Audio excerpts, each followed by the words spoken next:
Beats. ಒಂದು ದಟ್ಟವಾದ ಕಾಡಿನ ಪಕ್ಕ ಒಂದು ಸುಂದರವಾದ ಹಳ್ಳಿ ಇತ್ತು. ಆ ಹಳ್ಳಿಯಲ್ಲಿ ಎರಡು ಬಲಿಷ್ಠವಾದ ಟಗರುಗಳು ವಾಸ ಮಾಡ್ತಾ ಇದ್ವು. ಒಂದು ದಿನ ಎರಡು ಟಗರುಗಳು ಜಗಳ ಮಾಡೋಕೆ ಶುರು ಮಾಡಿದ್ವು. ತಲೆಗೆ ತಲೆ ಕೊಟ್ಟು ಡಿಕ್ಕಿ ಹೊಡೆಯೋಕೆ ಪ್ರಾರಂಭ ಮಾಡಿದ್ವು. ಅವುಗಳು ಯಾವ ರೀತಿಯಲ್ಲಿ ಜಗಳ ಮಾಡ್ತಿದ್ವು ಅಂದ್ರೆ, ಅವುಗಳು ಗುದ್ದಿದ ಏಟಿಗೆ ಎರಡು ಟಗರುಗಳ ಹಣೆಯಿಂದ ರಕ್ತ ಸುರಿಯೋಕೆ ಪ್ರಾರಂಭವಾಗಿತ್ತು.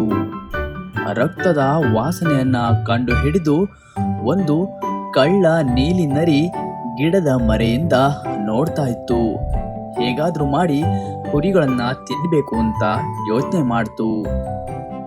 ತಕ್ಷಣವೇ ನರಿ ಕಾಡಿನ ಒಳಗಿಂದ ಊರಿನ ಕಡೆಗೆ ಓಡೋಕೆ ಶುರು ಮಾಡಿತ್ತು. ಸುಸ್ತಾಗಿರೋ ಕುರಿಗಳನ್ನ ಈಸಿಯಾಗಿ ಹಿಡಿಬೋದು ಅಂತ ಹೋಗಿ ಕುರಿಯ ಕೈಯಿಂದ ವಧೆ ತಿಂದು ನರಿ ಸತ್ತು ಹೋಯ್ತು. ನೀತಿ: ಯಾವುದೇ ಕೆಲಸ ಮಾಡುವ ಮುನ್ನ ಯೋಚಿಸಿ ಮಾಡಬೇಕು.